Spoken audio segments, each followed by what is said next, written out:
Hello friends, आज हम class 12 chemistry chapter 8 the D and F block element इसके जो एनसीईआरटी के इंटेक्स्ट क्वेश्चन हैं, इन क्वेश्चंस को आज हम सोल्व करेंगे। Question number 8.1, silver atom has completely filled d orbital 4d10 in its ground state. How can you say that it is a transition element? जो silver atom होता है उसके ग्राउंड स्टेट में जो डी ऑर्बिटल हैं या फिर कहें जो डी सबशेल हैं वो पूरी की पूरी भरी हुई होती हैं। तो फिर आप कैसे कहेंगे कि जो सिल्वर है वो हमारा ट्रांजिशन एलिमेंट है?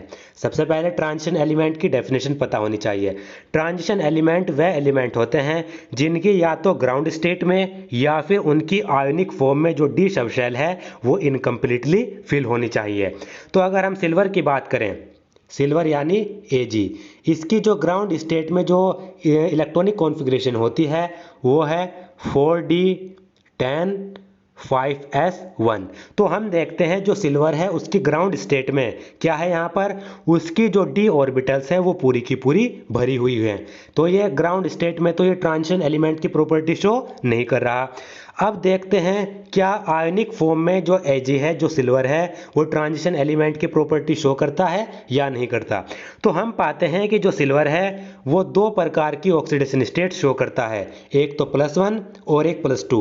तो अगर हम Ag+1 की बात करें तो +1 का मतलब सिल्वर में से एक इलेक्ट्रॉन बाहर निकल गया, और सबसे पहले एक इलेक्ट्रॉन कहाँ से रिमूव होगा? आउटर मोस्ट शेल में से, यानी 5s में से। तो Ag+1 कंडीशन में इसकी इलेक्ट्रॉनिक कॉन्फ़िगरेशन होगी 4d10 5s0। तो Ag+1 कंडीशन में भी ये ट्रांजिशन एलिमेंट की प्रॉपर्टी शो नहीं कर रहा। लेकिन जो सिल्वर है वो सबसे ज़्यादा जो कॉमन ऑक्सीडेशन स्टेट शो करता है वो +2 शो करता है। तो सिल्वर की अगर हम +2 ऑक्सीडेशन स्टेट में देखें तो +2 का मतलब इससे दो इलेक्ट्रॉन निकल गए होंगे। दो इलेक्ट्रॉन निकलने का मतलब एक इलेक्ट्रॉन 5s ऑर्बिटल से निकलेगा, एक इलेक्ट्रॉन 4d ऑर्बिटल से निकलेगा। तो 4d9 5s0। तो हम क्या देखते हैं कि जो सिल्वर है वो +2 ऑक्सीडेशन स्टेट में जो उसकी डी ऑर्बिटल्स है वो इनकम्प्लीटली फिल्ड है, और सिल्वर की जो ये +2 ऑक्सीडेशन स्टेट है ये कॉमन है। तो इसका मतलब हमें क्या पता चला कि जो सिल्वर है वो +2 आयोनिक फॉर्म में या फिर +2 ऑक्सीडेशन स्टेट में क्या है, ट्रांजिशन एलिमेंट की प्रॉपर्टी शो कर रहा है, उसकी जो डी ऑर्बिटल है वो इनकम्प्लीटली फिल्ड है। तो जो हमारा सिल्वर है वो क्या कहलाएगा? वो ट्रांजिशन एलिमेंट कहलाएगा। तो इसका आंसर पढ़ लेते हैं। Ag has a completely field D orbital 4d10 5s1 in its ground state. अगर हम सिल्वर की बात करें तो सिल्वर की ग्राउंड स्टेट में जो उसकी 4d ऑर्बिटल है वो पूरी की पूरी भरी हुई होती है। लेकिन now silver displace to oxidation state +1 and +2। लेकिन जो सिल्वर है वो दो ऑक्सीडेशन स्टेट दिखाता है, +1 और +2, ये दोनों ही कॉमन ऑक्सीडेशन स्टेट है। In the +1 oxidation state, an electron is removed from the s orbital. However, in the +2 oxidation state, an electron is removed from the d orbital. जैसा कि हमने देखा +1 ऑर्बिटल में तो एक इलेक्ट्रॉन s ऑर्बिटल से निकलता है, तो यहाँ पर 5s0 हो जाता है, लेकिन 4d अब भी पूरी की पूरी भरी हुई है। लेकिन अगर हम यहाँ पर देखें +2 ऑक्सीडेशन स्टेट में जो इलेक्ट्रॉन है वो d ऑर्बिटल से भी निकलता है, और +2 ऑक्सीडेशन स्टेट में 4d में 9 इलेक्ट्रॉन बच जाते हैं, और ये क्या है, यानी 4d सबशेल हमारी 4d ऑर्बिटल इनकम्प्लीटली फिल्ड है। तो ये एक ट्रांजिशन एलिमेंट है। Thus the d orbital now become incomplete, hence it is a transition element. तो Ag+2 कंडीशन में जो डी ऑर्बिटल है वो इनकम्प्लीट हो गई, 4d9 हो गई, तो हमारा सिल्वर क्या है, एक ट्रांजिशन एलिमेंट है। क्योंकि सिल्वर ग्राउंड स्टेट में तो क्या है, ग्राउंड स्टेट में तो उसकी डी ऑर्बिटल पूरी की पूरी भरी हुई है, लेकिन आयनिक फॉर्म में +2 कंडीशन में उसकी डी ऑर्बिटल इनकम्प्लीट हो गई। तो सिल्वर हमारा क्या है, एक ट्रांजिशन एलिमेंट है। Question number 8.2. In the series scandium to zinc Z30, the enthalpy of atomization of zinc is the lowest, that is 126 kilojoule पर मोल। Why? अगर हम इस सीरीज में देखें स्कैंडियम से जिंक तक की जो हमारी सीरीज है, ये कौन सी सीरीज है? 3D series. अगर हम 3D सीरीज में देखें तो जो एंथैल्पी ऑफ एटोमाइजेशन है वो जिंक की सबसे कम है।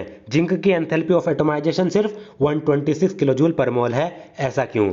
सबसे पहले enthalpy of atomization, atomisation enthalpy कहते हैं कि किसी भी एटम को किसी भी एलिमेंट को तोड़ने के लिए जो एनर्जी चाहिए होती है, किसी भी एलिमेंट को उसके गैसियस एटम में, इंडिविजुअल एटम में तोड़ने के लिए जो एनर्जी चाहिए होती है वो कहलाती है एंथैल्पी ऑफ एटमाइजेशन। जैसे एलिमेंट हैं, ये इसके क्या है, छोटे छोटे एटम हैं। तो अगर हम क्या करें, हमें जो इस एलिमेंट के जो ये एटम हैं इनको अलग अलग करना है, इंडिविजुअल इस एलिमेंट को इंडिविजुअल एटम में तोड़ना है। तो इस एलिमेंट को इंडिविजुअल एटम में तोड़ने के लिए जितनी एनर्जी लगेगी, इन छोटे छोटे एटम्स में तोड़ने के लिए जितनी एनर्जी लगेगी वो कहलाएगी एंथैल्पी ऑफ एटमाइजेशन। तो जिंक की एंथैल्पी ऑफ एटमाइजेशन सबसे कम है, इसका कारण हमें बताना है। अब देखिए इसका answer, the extent of metallic bonding an element undergoes decide the enthalpy of atomisation. कोई भी एलिमेंट कितनी मेटलिक बॉन्डिंग बना रहा है, किसी भी एलिमेंट में मेटलिक बॉन्ड कितने ज़्यादा स्ट्रॉन्ग है, इसके आधार पर हम एंथैल्पी ऑफ एटमाइजेशन को डिसाइड करते हैं। अगर किसी एलिमेंट में मेटलिक बॉन्ड स्ट्रॉन्ग होंगे तो उसकी एंथैल्पी ऑफ एटमाइजेशन भी ज़्यादा होगी, क्योंकि एलिमेंट में अगर बॉन्ड स्ट्रॉन्ग बन रहे हैं तो बॉन्ड को तोड़ने के लिए एनर्जी भी तो ज़्यादा चाहिए होगी। तो मेटलिक बॉन्डिंग के आधार पर एंथैल्पी ऑफ एटमाइजेशन को डिसाइड किया जाता है। The more extensive the metallic bonding of an element, the more will be its enthalpy of atomization। किसी भी एलिमेंट में जितनी ज़्यादा स्ट्रॉन्ग मेटलिक बॉन्ड होंगे उतनी ज़्यादा उसकी एंथैल्पी ऑफ एटमाइजेशन होगी। In all transition metals except zinc, electronic configuration 3d10 4s2, there are some unpaired electrons that account for their strong metallic bonding।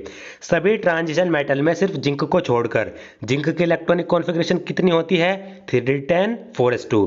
Zinc को छोड़कर जितने भी ट्रांजिशन मेटल हैं उनमें अनपेयर्ड इलेक्ट्रॉन मौजूद होते हैं और यही अनपेयर्ड इलेक्ट्रॉन उनकी स्ट्रॉन्ग मेटलिक बॉन्डिंग का कारण होते हैं। क्योंकि मैंने आपको बता रखा है जो मेटलिक बॉन्डिंग होती है, जो मेटेलिक बॉन्डिंग होती है वो डायरेक्टली प्रोपोर्शनल होती है अनपेयर्ड इलेक्ट्रॉन के। जितने ज़्यादा अनपेयर्ड इलेक्ट्रॉन होंगे उतनी ज़्यादा मेटेलिक बॉन्डिंग होगी। तो जिंक को आप देख सकते हैं, जिंक की इलेक्ट्रॉनिक कॉन्फ़िगरेशन होती है 3d10 4s2। तो जिंक में अगर आप देखें, जिंक में 3d ऑर्बिटल भी पूरी की पूरी भरी हुई है, 4s ऑर्बिटल भी पूरे की पूरे भरे हुए हैं। तो इसका मतलब क्या है, इसका मतलब है जिंक में कोई भी अनपेयर्ड इलेक्ट्रॉन नहीं है। तो सभी ट्रांजिशन मेटल में जिंक को छोड़कर कुछ ना कुछ अनपेयर्ड इलेक्ट्रॉन होते हैं जो उनकी मेटलिक बॉन्डिंग को स्ट्रॉन्ग करते हैं। जिंक में कोई भी अनपेयर्ड इलेक्ट्रॉन मौजूद नहीं होता। अब जिंक में अगर अनपेयर्ड इलेक्ट्रॉन मौजूद नहीं है तो जिंक के जो मेटलिक बॉन्ड होंगे वो क्या होंगे, वीक होंगे। अगर जिंक में मेटलिक बॉन्डिंग वीक होगी तो जिंक को तोड़ने के लिए कम एनर्जी लगेगी, इसलिए जिंक की एंथैल्पी ऑफ एटमाइजेशन सबसे कम। Due to the absence of these unpaired electrons, the interatomic electronic bonding is the weakest in zinc. As a result, it has the least enthalpy of atomization। तो आप देख सकते हैं zinc में कोई भी unpaired electron नहीं है, अनपेयर्ड इलेक्ट्रॉन absent हैं। इसके कारण क्या होता है, जिंक में जो इंटर एटोमिक इलेक्ट्रॉनिक बॉन्डिंग होती है या फिर कहें जो मेटेलिक बॉन्डिंग होती है वो सबसे ज़्यादा वीक होती है। स्कैंडियम से लेकर जिंक तक के जितने भी एलिमेंट हैं उनमें जिंक की मेटेलिक बॉन्डिंग सबसे ज़्यादा वीक होगी, इसलिए इसकी एंथैल्पी ऑफ एटमाइजेशन भी सबसे कम होती है। ये आपको याद रखना है। Question number 8.3, which of the 3D series of the transition metal exhibit the largest number of oxidation state and why. जो हमारी ट्रांजिशन मेटल की 3D सीरीज है उसमें सबसे ज़्यादा ऑक्सीडेशन स्टेट कौन दिखाता है और क्यों दिखाता है। इसके लिए पहले मैं आपको टेबल दिखा देता हूँ। तो 3D सीरीज में ऑक्सीडेशन स्टेट की टेबल देखिए, इसमें सबसे ज़्यादा ऑक्सीडेशन स्टेट कौन शो कर रहा है, मैग्नीज शो कर रहा है, +2 से +7 तक। तो ये क्या है, इसका आंसर है मैग्नीज। तो देखिए इसका आंसर है मैग्नीज, जिसका एटॉमिक नंबर 25 है और इसमें क्या है, इसकी इलेक्ट्रॉनिक कॉन्फ़िगरेशन होती है 3d5 4s2। Manganese has the maximum number of unpaired electron present in the d subshell 5 electron. Hence manganese exhibit the largest number of oxidation state ranging from +2 to +7। जो manganese होता है उसकी D subshell में सबसे ज़्यादा unpaired electron मौजूद होते हैं। 3D सीरीज की अगर हम बात करें, स्कैंडियम से जिंक तक के जो एलिमेंट हैं इन सब एलिमेंट में मैग्नीज में सबसे ज़्यादा नंबर ऑफ अनपेयर्ड इलेक्ट्रॉन मौजूद होंगे डी सबशेल में 5 इलेक्ट्रॉन। इसके कारण क्या होता है, जो मैग्नीज होता है वो largest number of oxidation state show करता है +2 से +7 तक। अब आप यहाँ पर कह सकते हैं कि जो क्रोमियम होता है उसकी इलेक्ट्रॉनिक कॉन्फ़िगरेशन कितनी होती है 3d5 4s1, इसमें भी तो डी सबशेल में 5 इलेक्ट्रॉन है, लेकिन इसमें डिफिकल्टी क्या है, क्रोमियम की वैसे इलेक्ट्रॉनिक कॉन्फ़िगरेशन क्या होनी चाहिए थी, 3d4 4s2, ट्रेंड के हिसाब से ये होनी चाहिए थी। लेकिन क्या होता है, 4s ऑर्बिटल का जो एक इलेक्ट्रॉन है वो 3d ऑर्बिटल में आ जाता है। ऐसा क्यों? क्योंकि अगर ये 4s ऑर्बिटल का एक इलेक्ट्रॉन 3d ऑर्बिटल में आ जाएगा तो 3d में 5 इलेक्ट्रॉन हो जाएंगे। 3d में 5 इलेक्ट्रॉन हो जाते हैं, इसका मतलब जो 3d ऑर्बिटल है वो इनकम्प्लीट, वो क्या हो जाती है, हाफ फिल्ड हो जाती है। 3d ऑर्बिटल के हाफ फिल्ड होने के कारण क्रोमियम को एक्स्ट्रा स्टेबिलिटी मिलती है। तो जो मैग्नीज होता है, मैग्नीज की जो ऑक्सीडेशन जो इलेक्ट्रॉनिक कॉन्फ़िगरेशन होती है 3d5 4s2, वो नेचुरली होती है, वो अपने आप होती है। लेकिन क्रोमियम की जो इलेक्ट्रॉनिक कॉन्फ़िगरेशन होती है 3d5, वो नेचुरली नहीं होती। वो कब होती है, जब 4s ऑर्बिटल का एक इलेक्ट्रॉन 3d ऑर्बिटल में आ जाता है इसको हाफ फिल करने के लिए। तो ये जो मैग्नीज की इलेक्ट्रॉनिक कॉन्फ़िगरेशन है 3d5, ये नेचुरली है, इसके कारण इसकी ऑक्सीडेशन स्टेट भी सबसे ज़्यादा होती है, क्रोमियम से भी ज़्यादा। Question number 8.4, the E0 M2 positive by M value for copper is positive plus के 0.34 वोल्ट। अगर हम देखें जो हमारे पास कॉपर है उसकी रिडक्शन पोटेंशियल की जो वैल्यू है वो प्लस के 0.34 वोल्ट है। What is possibly the reason for this. तो जो हमारी कॉपर की रिडक्शन पोटेंशियल या फिर कहें स्टैंडर्ड इलेक्ट्रोड पोटेंशियल की जो पॉजिटिव वैल्यू है, इसका कारण क्या है, इसका कारण हमें बताना है। हिंट दिया गया इसमें, consider its high enthalpy of atomisation and low enthalpy of hydration. तो इसका आंसर देखिए, the E0 M2 positive by M यानी रिडक्शन पोटेंशियल की value, E0 value of a metal depend on the energy changes involve in the following. जो किसी भी metal की जो E0 की वैल्यू होती है वो डिपेंड करती है कि जो ये तीन प्रोसेस हो रहे हैं, सब्लिमेशन प्रोसेस, आयनाइजेशन प्रोसेस और हाइड्रेशन प्रोसेस, इनमें एनर्जी किस तरीके से चेंज होती है इस पर E0 की वैल्यू डिपेंड करेगी। पहला sublimation, the energy required for converting 1 mole of an atom from the solid state to the gaseous state.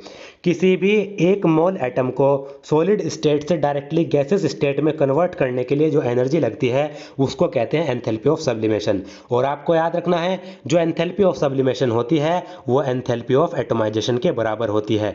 यानी एंथैल्पी ऑफ सब्लिमेशन और एंथैल्पी ऑफ एटमाइजेशन बिल्कुल सेम होगी, क्योंकि एटमाइजेशन में हम क्या करते हैं, 1 मोल एटम को या फिर कहें 1 मोल जो एलिमेंट है उसको क्या करेंगे, हम उसके गैसेस एटम में तोड़ते हैं। सब्लिमेशन में भी तो वही कर रहे हैं, 1 मोल एटम को जो सॉलिड स्टेट में है उसके गैसेस एटम में कन्वर्ट कर रहे हैं। तो enthalpy of sublimation, enthalpy of atomisation दोनों सेम होती है।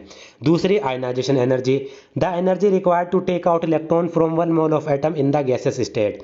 जो ये मेटल हमारा एटम गैसेस स्टेट में बन गया, इस एटम से इलेक्ट्रॉन को निकालने के लिए, इस गैसेस एटम से एक इलेक्ट्रॉन को निकालने के लिए जितनी एनर्जी लगती है उसको कहते हैं हम एंथैल्पी ऑफ आयनाइजेशन एंथैल्पी। तो देखिए गैसेस एटम से इलेक्ट्रॉन को निकालने के लिए जो एनर्जी लगेगी उसको कहेंगे हम ionization energy.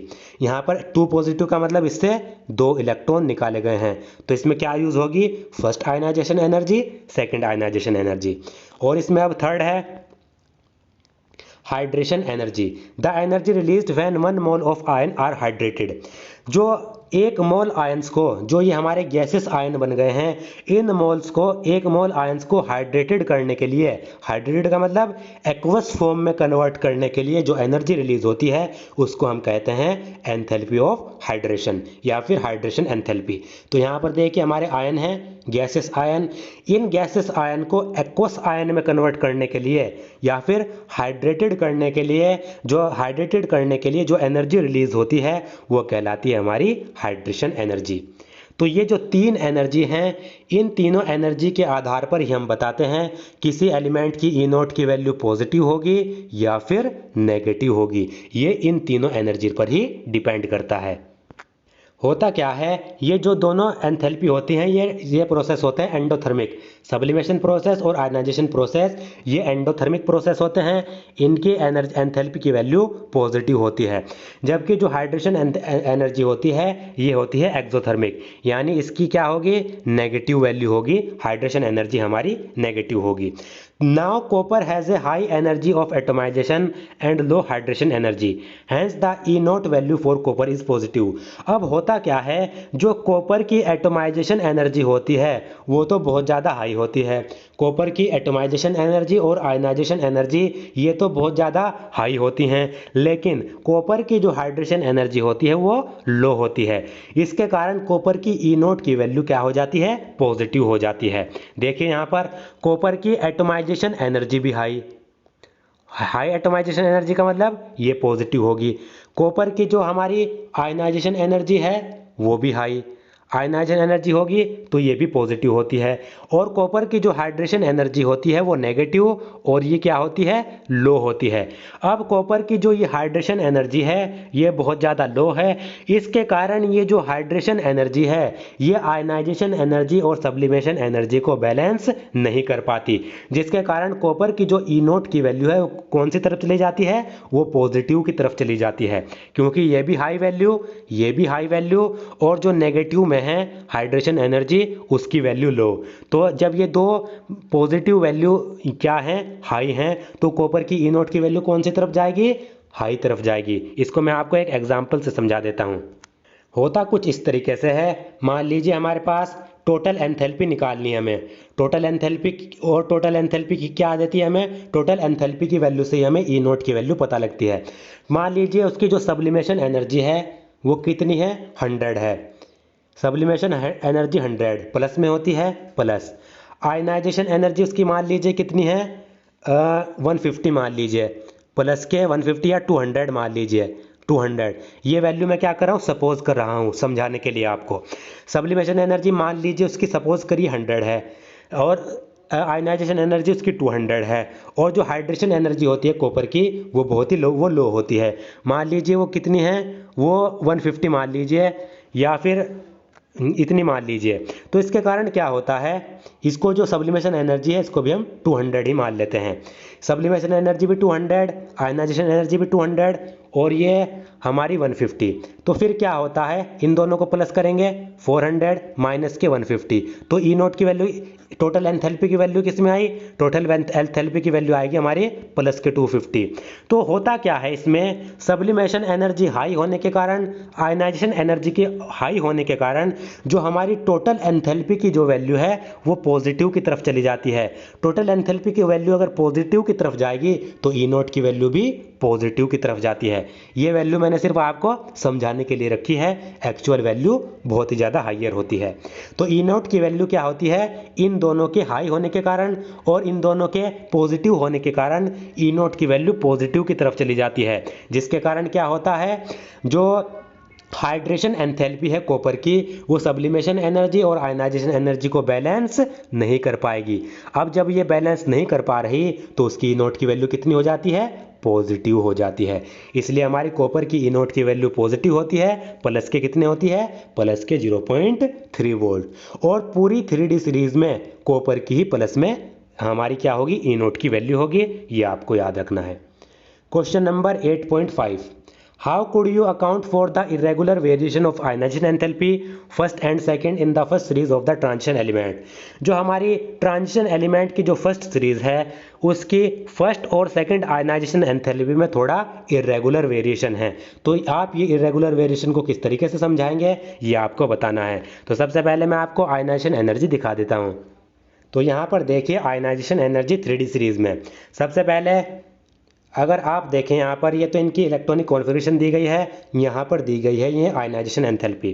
First ionisation enthalpy scandium की 631, फिर बढ़ी आयनाइजेशन एंथैल्पी, उसके बाद आयनाइजेशन एंथैल्पी घटती है, फिर बढ़ती है, फिर बढ़ती है, बढ़ती है, उसके बाद बढ़ेगी, उसके बाद आयनाइजेशन एंथैल्पी फिर घटेगी, उसके बाद बढ़ेगी, उसके बाद आयनाइजेशन एंथैल्पी एकदम से बढ़ जाती है। तो वेरिएशन दिख रहा है, यानी आयनाइजेशन एंथैल्पी कभी घट रही है कभी बढ़ रही है। इसी तरीके से सेकंड आयनाइजेशन एंथैल्पी देखें, बढ़ी फिर बढ़ी, उसके बाद आयनाइजेशन एंथैल्पी बढ़ी, उसके बाद डिक्रीज हुई, उसके बाद फिर बढ़ी, फिर बढ़ी, फिर बढ़ी, फिर बढ़ी, उसके बाद जिंक पे आकर फिर डिक्रीज हुई।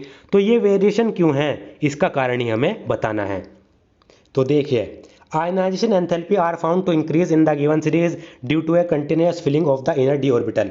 जो आयनाइजेशन एंथैल्पी है वो 3D सीरीज में बढ़ती है, वो इसलिए बढ़ती है क्योंकि जो डी ऑर्बिटल्स हैं उनमें इलेक्ट्रॉन बढ़ते चले जा रहे हैं। डी ऑर्बिटल में इलेक्ट्रॉन अगर बढ़ते चले जा रहे हैं, साथ ही साथ क्या हो रहा है, एक तो डी ऑर्बिटल में इलेक्ट्रॉन बढ़ रहे हैं, साथ ही साथ एटॉमिक नंबर बढ़ रहा है।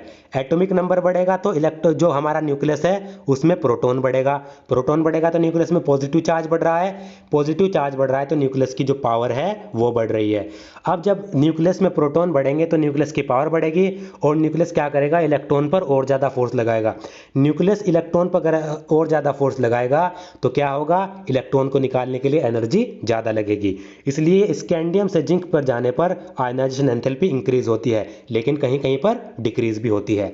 The irregular variation of ionization enthalpy can be attributed to the extra stability of configuration such as D0, D5 and D10। लेकिन कभी कभी आयनाइजेशन एंथैल्पी में इरेगुलर वेरिएशन भी देखा गया है बीच बीच में। वो इसलिए क्योंकि आयनाइजेशन एंथैल्पी डिक्रीज इसलिए होती है किसी एलिमेंट पर, क्योंकि वो क्या करता है, आयनाइज जब उसमें से इलेक्ट्रॉन निकल जाता है किसी भी एलिमेंट में से तो वो क्या कर लेता है, एक्स्ट्रा स्टेबल कॉन्फ़िगरेशन को अचीव कर लेता है। एक्स्ट्रा स्टेबल कॉन्फ़िगरेशन का मतलब या तो उसके डी ऑर्बिटल में 0 इलेक्ट्रॉन हो जाएंगे, या डी ऑर्बिटल में 5 इलेक्ट्रॉन हो जाएंगे, या 10 इलेक्ट्रॉन हो जाएंगे। Since these state are exceptionally stable their ionisation enthalpy are very high. और ये जो हमारी इलेक्ट्रॉनिक कॉन्फ़िगरेशन है ये एक्स्ट्रा स्टेबल होती हैं, तो इनकी इलेक्ट्रॉनिक कॉन्फ़िगरेशन क्या होती है, आयनाइजेशन एंथैल्पी बहुत ज़्यादा हाई होती है। मैं आपको एक एग्जांपल से दिखा देता हूँ। देखिए एग्जांपल के तौर पर यहाँ पर दिखा दिया गया है, ये हमारा किसका है, ये हमारा होगा क्रोमियम का। तो अगर हम देखें क्रोमियम की जो आयनाइजेशन एंथैल्पी है वो आप यहाँ पर देखें घट रही है, यहाँ से बढ़ी, यहाँ से थोड़ी घटी, लेकिन फिर क्या होनी चाहिए थी, क्रोमियम की जो आयनाइजेशन एंथैल्पी वो टाइटेनियम से ज़्यादा होनी चाहिए थी, लेकिन टाइटेनियम से क्रोमियम की आयनाइजेशन एंथैल्पी कम होती है। ऐसा क्यों? ऐसा इसलिए क्रोमियम की अगर हम इलेक्ट्रॉनिक कॉन्फ़िगरेशन देखें 3d5 4s1, यानी इसके 4s ऑर्बिटल में एक इलेक्ट्रॉन है। किस तरीके से, ये हमारी 3d में 5 इलेक्ट्रॉन, 4s में इसके एक इलेक्ट्रॉन। अब होता क्या है, अगर इसमें हम क्रोमियम में एक इलेक्ट्रॉन निकाल दें, फर्स्ट आयनाइजेशन एनर्जी का मतलब क्या है, एक इलेक्ट्रॉन। अगर हम एक इलेक्ट्रॉन इस ऑर्बिटल में से निकाल दें तो क्या होगा, इसकी इलेक्ट्रॉनिक कॉन्फ़िगरेशन पर कुछ खासा फर्क नहीं पड़ेगा, क्योंकि इसकी जो 3d ऑर्बिटल है वो अब भी क्या है, हाफ फिल्ड है, आधी भरी हुई है। अब भी ये क्या है, अब भी यहाँ पर ये स्टेबल फॉर्म में है। तो इसके लिए क्या होता है, ये जो 4s ऑर्बिटल का इलेक्ट्रॉन है क्रोमियम में से वो आसानी से निकल जाता है, क्योंकि 4s ऑर्बिटल का इलेक्ट्रॉन निकल गया, फिर भी क्या है, क्रोमियम यहाँ पर स्टेबल है, इसकी स्टेबिलिटी पर कोई फर्क नहीं पड़ा। इसलिए जो इसकी आयनाइजेशन एंथैल्पी है वो डिक्रीज होती है टाइटेनियम से। टाइटेनियम में अगर हम देखें, टाइटेनियम में अभी ये अनस्टेबल फॉर्म में है, तो इसके इलेक्ट्रॉन जो हम क्या करेंगे, जब इससे एक इलेक्ट्रॉन निकाल देंगे तब भी ये अनस्टेबल फॉर्म में होगा, तो इसकी जो आयनाइजेशन एंथैल्पी है वो बढ़ती है। लेकिन यहाँ पर भी वो स्टेबल है और क्रोमियम यहाँ पर भी स्टेबल है, तो इसकी जो टाइटेनियम की से जो क्रोमियम की एंथैल्पी है वो क्या होती है, डिक्रीज होती है, क्योंकि इसकी स्टेबिलिटी पर कोई फर्क नहीं पड़ रहा, इसलिए इलेक्ट्रॉन आसानी से क्या कर देता है, रिलीज कर देता है।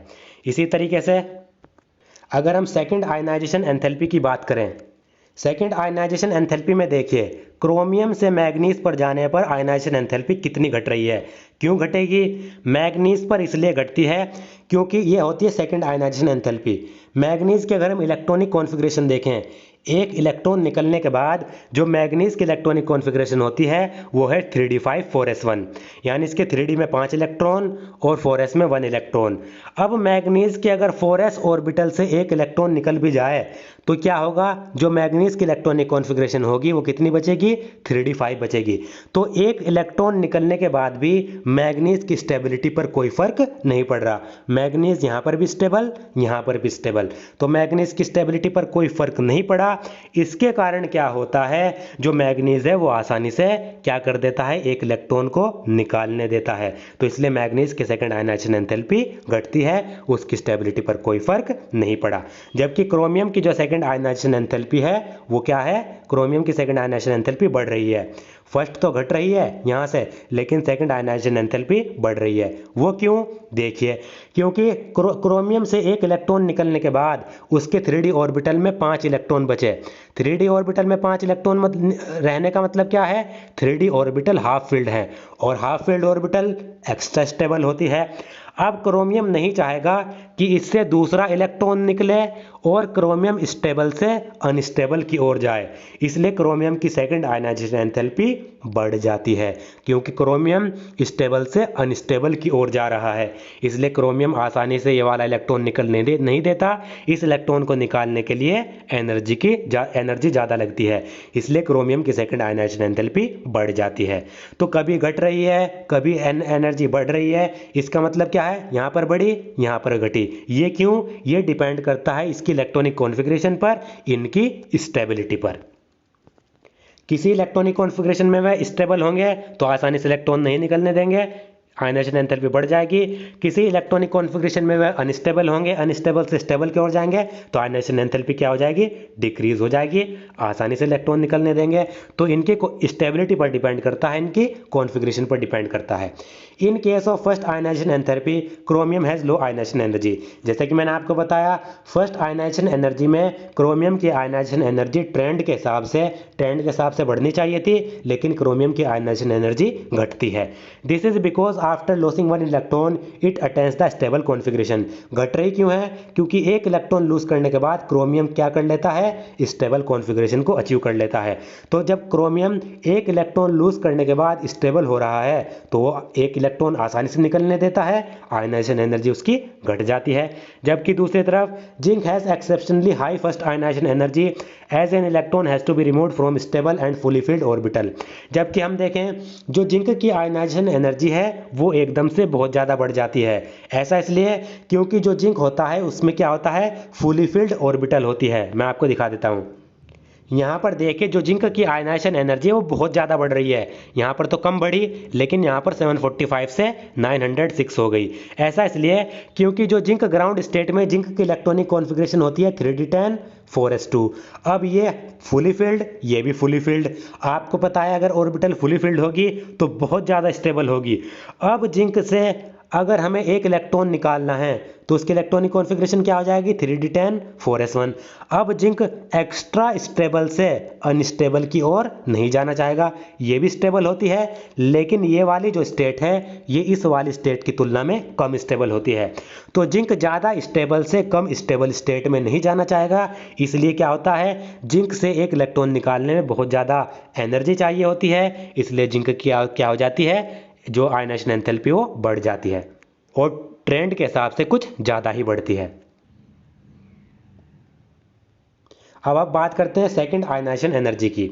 Second ionisation energy are higher than the first at is become difficult to remove an electron when an electron has already been taken out. आपको पता है second ionisation energy first ionisation energy से हमेशा ज़्यादा होती है। क्यों, क्योंकि ये न्यूक्लियस है, ये हमारा आउटरमोस्ट इलेक्ट्रॉन है। मान लीजिए आउटर मोस्ट इलेक्ट्रॉन है 2, मान लीजिए एक इलेक्ट्रॉन हमने निकाल दिया, एक इलेक्ट्रॉन यहाँ से निकल गया, इसके लिए एनर्जी लगी 600। अब क्या होगा, जब एक इलेक्ट्रॉन यहाँ से निकल जाएगा तो प्रोटॉन तो ज़्यादा हो जाएंगे और इलेक्ट्रॉन कम हो जाएंगे। इलेक्ट्रॉन कम होने के कारण प्रोटॉन की इस इलेक्ट्रॉन पर फोर्स और बढ़ जाएगी, पॉजिटिव चार्ज ज़्यादा नेगेटिव चार्ज कम।